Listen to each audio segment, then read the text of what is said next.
Então, pessoal, vamos aí à nossa quinta aula sobre a história do Brasil, né? História do Brasil, parte 5. Tá, vou desligar a câmera para poder não atrapalhar os slides, né? Para a tela não ficar na frente dos slides. Tá bom? Então, vamos lá. História do Brasil, parte 5. Então, vou passar nos slides, vou comentando sobre esses slides, sobre esses fatos, né, sobre a história do Brasil.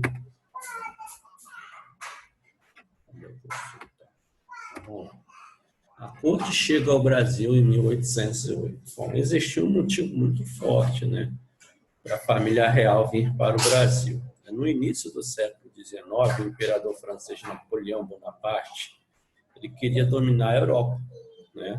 A Inglaterra resiste e ele exige que os outros países bloqueiem o comércio com os ingleses, né? Portugal não sabe o que fazer. Se romper com a Inglaterra, perde o seu principal, né, parceiro econômico, pois a Inglaterra emprestava muito dinheiro para Portugal, tá? Então, além de financiar a colônia brasileira, né? A colônia de Portugal aqui no Brasil. Tá? Era um dos principais financiadores. Tá? Aí digo até mais, né? E se isso ocorresse, né, Portugal poderia até ir à falência, né? Na dúvida, o que o príncipe regente faz, Dom João VI? Né? Não querendo arriscar seu pescoço, né? Põe toda a sua corte em alguns navios, né? E vem embora para o Brasil. Né? Parte para o Brasil, né? Que era uma das colônias de Portugal. A família real é um caso à parte. Dona Maria, a matriarca, né? Ela era conhecida como a louca, né? Porque de vez em quando tinha uns surtos em tudo, né? E já Carla fica em Portugal, né? Porque ela é rainha, ela ficou lá em Portugal. Já Carlota Joaquina, sua esposa de mentirinha, né? Dom João VI, não era lá um exemplo de beleza, né?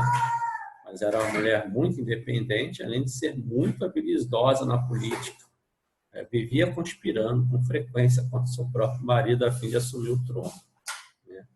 Aí o Rio de Janeiro recebe a realeza, né, em festa. Porém, os portugueses recém-chegados enfrentam problemas para se adaptar aqui na cidade, pois era muito precária, sem nenhuma estrutura urbana.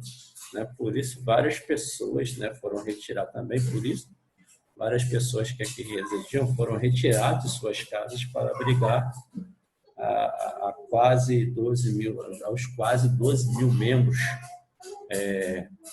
da corte, da comitiva, né, real que veio para o Brasil, Rio de Janeiro. Né? Milhares de empregos são criados, né, para poder abrigar, né, acolher toda essa galera aí, né? Começa desde aí a política do favorecimento, né, o toma lá da cá. Aí tornando-se uma prática muito comum, tradicional beija-mar, né? Aí todos que vinham falar com Dom João vinham e beijavam a mão do rei, né?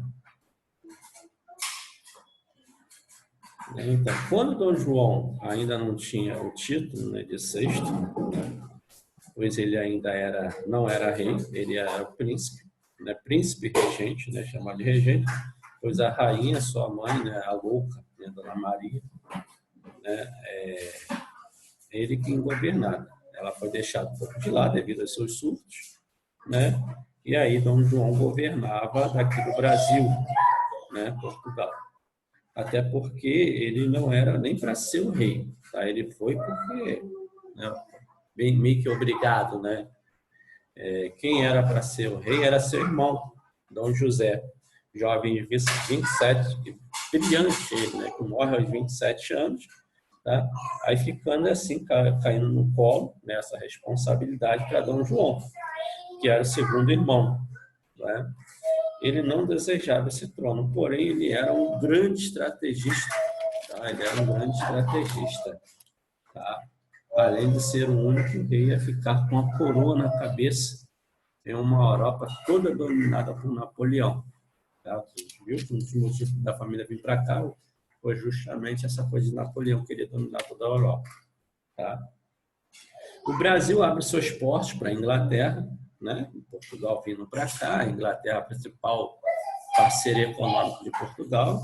Então, porque até então o Brasil, um pacto colonial, só poderia fazer comércio com Portugal, né? Entre Brasil e Portugal. O Brasil só podia comprar ou vender coisas para Portugal. Aí, com a realeza vindo para o Brasil, né? O Brasil abre seus portos para a Inglaterra, né? E, em troca, abre seus cofres para o Brasil. Tá? Começando aí a faminta e eterna dívida externa. Né? Esse dinheiro traz muitas melhorias para o Brasil, que deixa de ser colônia e passa a se tornar um reino. Né? E Dom João começa a reinar toda Portugal, né? Daqui do Brasil. O Rio de Janeiro ganha suas áreas de cidade maravilhosas, né? Com saneamento básico, ruas calçadas, edificações modernas, né? O comércio, a indústria se desenvolve, o exército e a marinha são melhorados, a educação e a cultura florescem, principalmente com a criação do teatro, escola e uma biblioteca pública, né? Missões estrangeiras começam a visitar o Brasil, né? Muitos artistas renomados se mudam para cá. Né? Então, isso tudo, né, foi influenciado pela chegada da corte, da realeza aqui no Brasil, né? Até porque eles não queriam viver igual escravo vivia. Né? Então, vamos aí para o nosso segundo slide. Tá? Incentivo à ciência por Dom João VI. Claro, né? Incentivo foi com a abertura, né, da Escola Real de Ciências, Artes e Ofícios. Muito incentivo vindo principalmente da França, né, para o estudo aqui no Brasil. Né? Aí no Brasil é levado a Reino Unido de Portugal e Algarves, em 1815. Né?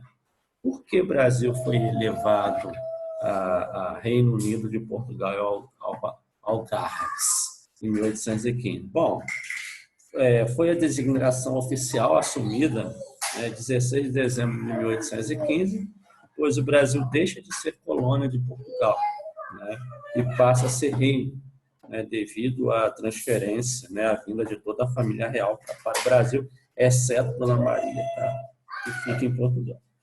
Em 1808, devido às invasões napoleônicas a Portugal, né, como a gente viu lá no primeiro slide. Né? Bem praticamente porque ele ficou entre a cruz e a espada. Ele não podia fechar o comércio para a Inglaterra, mas também não podia ficar contra Napoleão. Né? Napoleão ia entrar em guerra e Portugal não tinha lá essa força militar para poder entrar em guerra com Napoleão. Tá? Então, aí o Reino Unido de Portugal, né, Brasil, se torna, né, o Reino Unido de Portugal, Brasil e Algarves.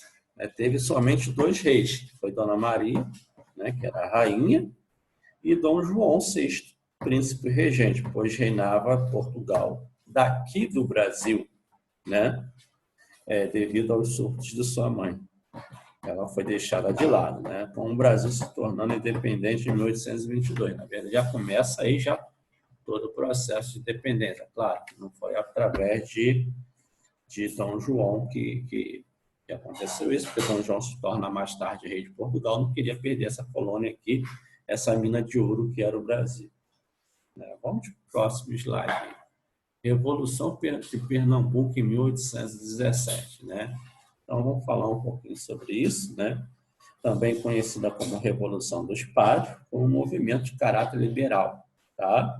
E republicano, que eclodiu em 6 de março de 1817, aproximadamente, em Pernambuco, muito influenciado, né, pelos ideais iluministas, propagada pelas sociedades maçônicas devido aos enormes gastos da família real em sua recém-chegada no Rio de Janeiro, né? A então capitania de Pernambuco, né? Ainda capitania, né? Uma das mais lucrativas de toda a colônia, né? De Portugal, toda a colônia brasileira aqui de Portugal, né? Era obrigada a mandar grandes somas de dinheiro para o Rio, para custear os salários, as comidas, as roupas, as festas da corte real, que ocasionou em vários problemas para a capitania de Pernambuco, além dos problemas locais devido à grande seca que teve lá em 1816. E ocasionou o atraso no pagamento dos soldados, né, gerando aí grande descontentamento no povo pernambucano. Aí esse movimento acabou gerando um atraso no processo, né, na tomada do poder de Dom João VI como rei de Portugal, né? E o atraso também na viagem de Dona Maria Leopoldina, né, à Áustria, que ela ia já ter que adiar isso aí. Então, vamos lá. Essa foi a Revolução de Pernambuco, né? Aí tida aqui no Brasil, devido aos vários gastos que a família real tinha no Rio de Janeiro, né, com a sua instalação aqui no Rio de Janeiro, tá? E aí Pernambuco se viu obrigado a enviar essa grande soma de dinheiro, né? Tira dinheiro de lá, tira de um lado, aí fica sem no outro, aí causa várias desavenças aí, né, na capitania. A Revolução Liberal do Porto, 1820. Então, vamos ver o que foi isso aí, né? Esse marco importante acontecido aí em Portugal. Em 1820, né? Porque entre várias, algumas reivindicações tem aí. Então, ocorrido em 1820, né? Entre várias reivindicações, seus integrantes exigiam a promulgação de uma Constituição. Eles queriam que Portugal tivesse uma Constituição, lembrando que a Constituição é a base da construção de um país, né?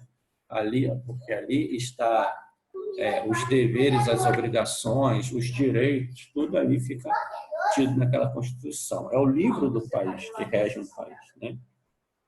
Então, eles queriam aí essa Constituição, né? E a volta da corte portuguesa, né? Que estava instalada aqui no Rio de Janeiro, no Brasil, né? Que acabou acontecendo. Porém, a gente vai falar isso aí um pouquinho mais tarde, tá? Do retorno da corte portuguesa. Dom João vem, mas deixa seu filho, né, aqui no Brasil, porém não mandando, tá? Mas mais tarde ele acaba mandando aqui na colônia brasileira. Que aí já inicia aí já o Brasil imperial. A gente vai falar isso mais tarde, né? Por quê? Com a derrota de Napoleão, né, muitos portugueses achavam que o rei, né, Dom João VI, voltaria logo para Portugal. Porém, Dom João VI ficava adiando seu retorno, que queria permanecer aqui, né, nas terras brasileiras, até porque foi aqui que ele foi coroado rei de Portugal. Tá? Aí, na cidade do Porto, né, Portugal, um grupo insatisfeito com a permanência da corte, né, no Brasil, constitui uma junta provisória, né, do governo supremo do reino, né, integrada por membros do clero e da nobreza e do exército, representantes das cidades do norte de Portugal. Então, quais foram as consequências da Revolução aí, liberal do povo, né? Então, o que foi as exigências, o que aconteceu, né?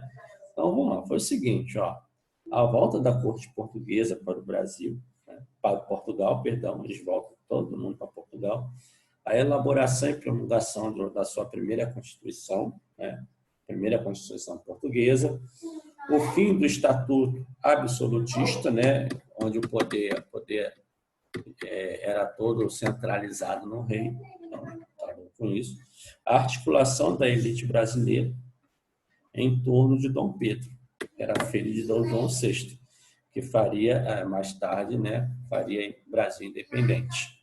Tá?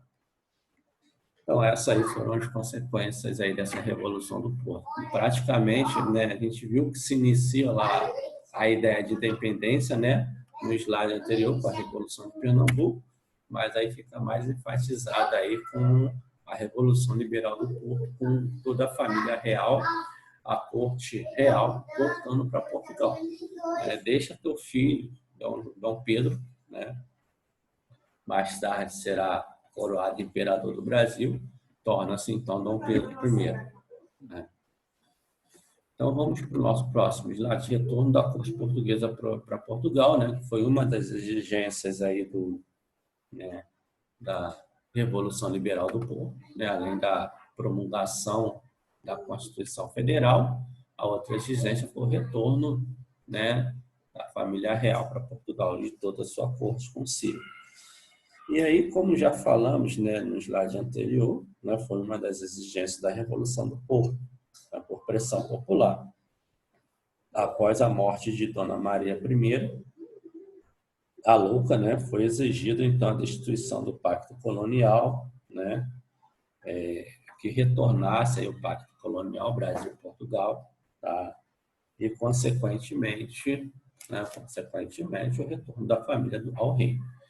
Aí isso aconteceu em aproximadamente 1821, né, após a expulsão dos franceses de Portugal e seus sucessivos reversos militares, né, a expulsão das tropas de Napoleão de Portugal. E aí foi o retorno da corte. Aí eles acabam retornando assim para Portugal, né? Porém, seu filho fica aqui. É onde o próprio filho dá uma pernada no pai, entre aspas, né? Entre aspas. Tá? A gente vai ver isso mais tarde, porque entre aspas. Independência do Brasil em 1822. Gente, isso foi um processo longo, tá? Vou dar uma palhinha mais ou menos do que aconteceu nesse período aí de 1822, né? Bom, tendo como ponto de partida, né, a Revolução Liberal do Porto, em 1820, né, Portugal vivia uma forte crise, tanto na política quanto economicamente, por consequência da invasão francesa, né, e, sobretudo, né, a liberdade econômica que o Brasil havia conquistado, né, com as medidas do próprio Dom João VI toma, extinguindo o fim do Pacto Colonial. Aí o Brasil começa a comercializar com outros países, principalmente aqui da Europa, Espanha, França, Inglaterra. Então, com isso aí, vai quebrando um pouquinho a economia portuguesa, né? Outra medida tomada por Portugal, pessoal, foi a exigência do restabelecimento do monopólio comercial, né, sobre o Brasil, ou seja, Dom João VI, enquanto estava aqui no Brasil, extinguiu o pacto colonial. E quando ele se tornou rei e voltou para Portugal, ele queria novamente esse monopólio, né, todo esse mandatário aí sobre as economias aqui, o comércio, a indústria feita aqui no Brasil, né? E aí o que causou uma grande satisfação no Brasil, o que demonstrava a intenção dos portugueses em permanecer com os laços coloniais em relação ao Brasil, né, que se tornou reino com a vinda de Dom João para cá. Aí, em 26 de abril, né, com o retorno do rei para Portugal, Dom João, né, voltando para Portugal, 26 de abril de 1821, mais precisamente, né, com ele, cerca de 4.000 pessoas retornaram a Portugal. Além disso, o que o rei fez? Ele levou contigo grande quantidade de ouro e diamante que estavam nos cofres do Banco do Brasil, né? Com o retorno de Dom João VI, né, Pedro deixa aqui o Brasil sob o comando de Pedro Alcântara, né, que foi transformado regente do Brasil, tá? Aí, de fato, durante sua regência, Pedro Alcântara inicia-se todo o processo da independência do Brasil. Aí a corte portuguesa começa a tomar medidas bastante drásticas, né, impopulares, como a transferência das principais instituições que ele criou quando veio para cá, né, no período joanino. O período joanino é considerado como o período de Dom João VI aqui no Brasil. Então, as escolas de arte que ele fundou aqui, a biblioteca, né, ele faz com que todas essas criações, né, ele queria que todas essas instituições que ele criou, né, ele queria que eu retornasse para Portugal. Aí envia as tropas aqui para o Rio de Janeiro, né, e exige o retorno do príncipe regente para Portugal. Então, ele pede que Dom Pedro volte para Portugal, né? A essas medidas, junto com a sua intransigência, né, com a intransigência dos portugueses, né, e também que Dom Pedro faz? Ele manda alguns representantes brasileiros para Portugal para conversar com o rei, né? Sendo que essas negociações foi muito desrespeitada, né? O desrespeito, total desrespeito com relação ao Brasil. Aí isso fez com que a resistência brasileira, né, com os portugueses aumentasse, reforçando a ideia de separação em alguns locais do Brasil, como no Rio de Janeiro, né? A exigência do retorno de Dom Pedro para Portugal gerou uma relação instantânea no Brasil. Aí, em dezembro de 1821, chega a ordem exigindo o retorno de Dom Pedro para Portugal, né? Aí a reação foi a criação do Clube da Resistência. Em janeiro de 1822, né, durante uma audiência do Senado, foi entregue um documento com mais de 8.000 assinaturas a Dom Pedro, que exigia a permanência dele aqui no Brasil. Ele queria que o príncipe regente, né, continuasse aqui no Brasil. Aí esse movimento ficou muito conhecido como o Dia do Fico, né? A gente já ouviu falar até na novela aí que está passando, a reprise da novela aí passou aí embasado na história do Brasil aí uma parte dessa cena aí que foi bem legal. Então, motivado pelo documento, né? Aí ele diz a tão conhecida frase, né, na história do Brasil: como é para o bem de todos e felicidade geral da nação, estou pronto, diga ao povo que fica, né? Tão conhecida aí, tão dita aí nos livros de histórias do Brasil. Aí, com um rompimento cada vez mais em evidência devido a alguns acontecimentos nos meses seguintes, e influenciado por sua esposa, Maria Leopoldina, né? E José Bonifácio de Andrade e Silva, que era seu amigo, incita, né, a ruptura total do Brasil com Portugal. Aí, em maio de 1822, cria-se um decreto. Dom Pedro cria um decreto. O nome desse decreto era Cumpra-se. O que dizia esse decreto? A medida determinava que as leis decretadas em Portugal só valeriam no Brasil com o aval do príncipe regente, Dom Pedro, né? Aí, no mês seguinte, determinava-se a convocação, né, para a criação de uma Assembleia Constituinte no Brasil. Então, Dom Pedro ele constitui essa Assembleia, tá, a fim de reforçar essa ideia, né?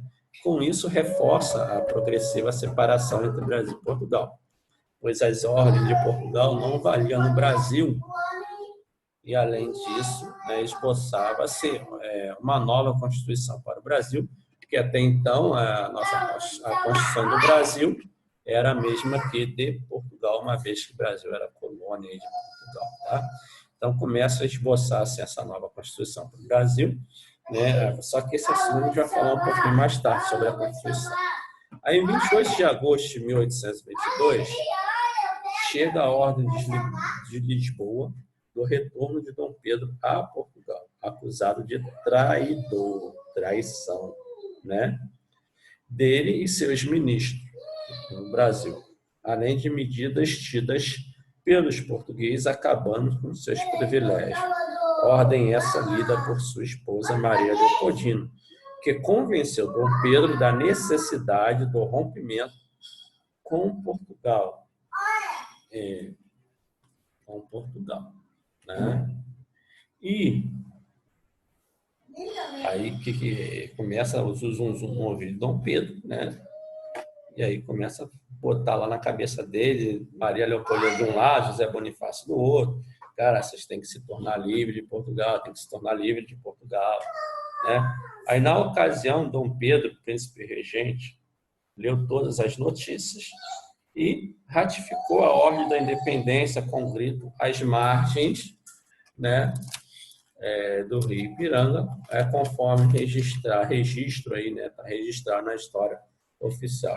Atualmente, os historiadores não têm evidência que comprove o grito do Ipiranga. Tá? Há relatos, sim, que na tal ocasião, Dom Pedro estava até sofrendo de problemas gastrointestinais, né? Problemas intestinais aí, nem não se sabe a origem. Tá? Aí, em 7 de setembro, né, não encerrou aí o processo de independência do Brasil. Seguiu-se esse processo com uma guerra de independências, né? Acontecimentos importantes, como a aclamação de Dom Pedro como imperador do Brasil, aí tornando, sim, Dom Pedro I, e começando aí o período imperial aqui no Brasil. Aí, no dia 12 de outubro, sua coroação, né? E no dia 1º de dezembro. Né? Então, ele empossa, se torna imperador no dia 12 de outubro, e é coroado imperador do Brasil no dia 1º de dezembro. A primeira Constituição brasileira. Agora sim, vamos falar sobre a Constituição brasileira de 1824, né? Outorgada por Dom Pedro, né, em 25 de março de 1824, né? Lembrando que Dom Pedro, né, convocou aquela Assembleia lá em 1822 com a tarefa árdua, né, de sua criação. Então, ele confere as bases da organização política e institucional do país independente. Lembrando que a Constituição é a base da construção do país. Né? Todo país tem sua Constituição. Né? Aí, vigente durante o período Brasil Império, ela foi uma Constituição outorgada, imposta unilateralmente, palavra difícil, à vontade do imperador Dom Pedro, né? Que encomenda ao Conselho do Estado, uma vez que Dom Pedro havia dissolvido a Assembleia Constituinte, aquela que ele fez lá em 1822, né? Ele dissolve ela, acaba com ela em 1823. Aí, por meio da Constituição de 1824, impõe, né, seus próprios projetos políticos ao país. Lembrando que eu falei lá no início, caiu no colo dele, né, era para ser seu irmão, Dom José, porém, Dom José ele morre precocemente, e aí, como ele era o segundo irmão, né, o mais velho, torna-se rei. E aí ele era um grande estrategista, né? Então, ele impõe seu próprio projeto político ao país. Né? Aí ela permanece em vigor, né, por 65 anos, quando inteiramente revogada pela Constituição de 1891, e assim deixava de valer. Né? Então, essa aí, duas constituições, claro que não é a atual que rege o nosso país, tá? Eu não vou falar agora sobre a atual Constituição, porque isso aí é um assunto para mais tarde aí, nos nossos próximos capítulos da nossa novela História do Brasil. Então, vamos aí à Confederação do Equador de 1824. Né? Além de muitos outros movimentos revolucionários, a Confederação do Equador foi um desses movimentos de caráter republicano e separatista, que eclodiu no dia 2 de julho de 1824 em Pernambuco, e alastrando-se por outras províncias do Nordeste brasileiro. Né? Representou a principal contra a monarquia, a política centralizada no imperador Dom Pedro I. Até porque o imperador, mesmo após a independência, lembra que eu falei lá que o Brasil se torna independente, entre aspas, né?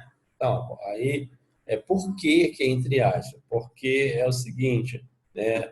Mesmo após a independência, o Brasil permanecia atrelado à coroa portuguesa, aos interesses de Portugal. Por quê? Ele mostrava-se simpático com a proposta de seu pai, feita por seu pai, né, Dom João VI, rei de Portugal, de criar o Reino Unido, né, unir todas as colônias que pertenciam a Portugal, né, num país só, e cria-se o Reino Unido. né?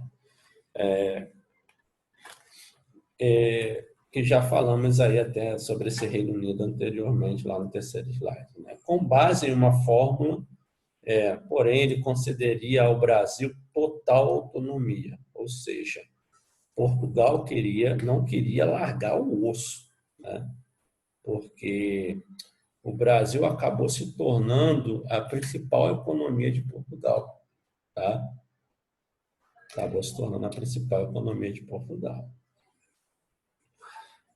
Não queriam largar aí essa mina de ouro que era o Brasil, né? Aí preservaria, né? Hoje preservaria o direito do trono português sobre o Brasil, né? Ou seja, o Brasil continuaria pertencendo a Portugal, mas não mandaria em Portugal, como se fosse. Como é que algo é seu e você não manda? Não existe isso, né, pessoal? Aí, o que foi visto por muitos pernambucanos como uma tentativa de recolonização, né, do Brasil, aí o Brasil se tornar de novo colônia de Portugal. Aí esse movimento é considerado um desdobramento da Revolução Pernambucana, que também já falamos, né, lá anteriormente. Já falamos lá, se não me engano, foi no quarto slide, né? Que foi isso, quarto slide, né? Revolução Liberal do Porto, a Revolução de Pernambuco, né? Então, a gente já falou sobre a Revolução Pernambucana aí. Então, aí para derrotar os revolucionários, o que Dom Pedro faz? Dom Pedro pede ajuda à Inglaterra, né? Pedindo um empréstimo muito alto, né? E contratou as tropas do exterior que seguiram para o Recife sob o comando de Thomas, né? O Thomas da novela aí, né? 10º Conde de Dundonald, o nome dele, e Marquês do Maranhão. Ele é um marquês, tá? Ele é um oficial britânico que desempenhou um papel importante nas histórias militares do Reino Unido, Brasil. Chile e Grécia, né? Bom, voltando aí ao movimento, né, da Confederação do Equador, a representação foi a mais violenta na história do Império Brasileiro, com 31 revoltosos condenados à morte, sendo que 9 não foram executados, pois conseguiram fugir. Centenas de presos e muitos mortos em combate. E ainda mais, o imperador, né, desmembrou a comarca do Rio São Francisco, né, instituída por D. João VI em 3 de junho de 1820, a partir da comarca do Sertão de Pernambuco, que hoje corresponde ali à região entre o oeste baiano, né, do oeste baiano, que fica entre o Rio São Francisco ali e as divisas dos estados de Goiás e Piauí. Né? Aí do território de Pernambuco, né? Eles queriam aí essa instituição aí. Sendo que 7 anos antes, Dom João havia desligado Pernambuco da comarca de Alagoas, como punição da Revolução Pernambucana. Então, dois baques aí para a capitania de Pernambuco aí, né? Em meio a movimentos e conflitos, né, a gente vai aí no nosso próximo slide, que é a Guerra da Cisplatina, né, uma briga sobre um território, né, sobre um território ali que era a colônia de Portugal, porém o Brasil também tem interesse. Hoje é o Uruguai, tá? Mas vamos lá. Vamos a essa Guerra da Cisplatina em 1828. Por que ocorreu? Né? A região de Cisplatina, hoje o Uruguai, né, que é essa região aqui, ó, essa região toda aqui, né, era um local de grande atrito e tensão, desde o período colonial. Né? A disputa da Cisplatina teve início em 1880, quando a coroa portuguesa autoriza a construção de um forte, né, na margem oriental do Rio da Prata. Surgia ali a colônia do Sacramento, que é a margem do Rio da Prata aqui, né? Margem desse rio, Rio da Prata aqui. Aí Dom João autoriza ali a criação de um forte. Aí que foi alvo de disputa entre português e espanhol, né, na época. Aí, bom, assinados, né, apesar de vários tratados assinados, né, o de Madrid, El Prado, de Madrid em 1750, tá? El Prado em 1761, o de Santo Ildefonso em 1777, né? A disputa e indefinição dessa região, né? Acerca de seu controle, né? Permanecer aí durante todo o século XIX, boa parte do século XIX, podemos dizer assim. Então, com a represária aos espanhóis, que permitiram que os franceses cruzassem seu território para invadir Portugal, né? Em 1808, pelas tropas napoleônicas. Um dos motivos, né, da vinda da família real aqui para o Brasil. Tá? E já falamos sobre isso lá no primeiro slide, sobre esse principal motivo aí. Aí ordena, então, a invasão, né, de Sacramento e nomeia a região de Cisplatina. Porém, ela foi invadida em definitivo em 1816, com permissão do rei, né, agregada definitivamente ao território do Reino de Portugal, Brasil e Algarves. Que a gente já falou, né, sobre esse título aí dado ao Brasil, né, no terceiro slide. As tropas brasileiras, né, cerca de 14 mil soldados aproximadamente, né, eles partem, né, liderado por Francisco Frederic Lecor, com o objetivo de reunir sob o domínio, né, português as colônias espanholas e expulsar o revolucionário local José Artigas. Aí, por causa da crescente tensão e desgaste, mesmo em 1822 sendo ameaçada, né, ao território brasileiro após a declaração da independência em 1822, Cisplatina iniciou uma rebelião em 1825, organizada por Juan Antônio Lavalleja e seus aliados, conhecido como os 33 Orientais, declararam a separação da Cisplatina do Brasil e sua vinculação com as Províncias Unidas. Bom, isso se deu porque Lavalleja, né, e seus aliados estava sendo apoiado financeiramente pelos portenhos, né, pelos portugueses. Tá? Portugal estava enviando toda a parte financeira aí, né, para Cisplatina aí, para eles poderem enfrentar essa guerra contra o Brasil aí, já que uma vez que eles queriam se tornar independentes. Em resumo, os objetivos foram o seguinte, do Brasil, colonizar, né, colocar um ponto final, né, na rebelião de Cisplatina e retomar o controle da região. Tá? Do Uruguai, anexar-se às Províncias Unidas, mas havia alguns uruguaios contra Lavalleja que defendiam também a independência de sua região. E das Províncias Unidas garantir a anexação da Cisplatina a seu território. Aí quem ganhou essa guerra? Né? Meio toma lá da cá. Bom, com perca de cerca de 1.200 soldados, né, na guerra, o Brasil aceita iniciar uma negociação, né, de tratado de paz, né, uma convenção preliminar de paz, em 27 de agosto de 1828, que declara o fim de suas pretensões sobre o território e aceita a derrota militar.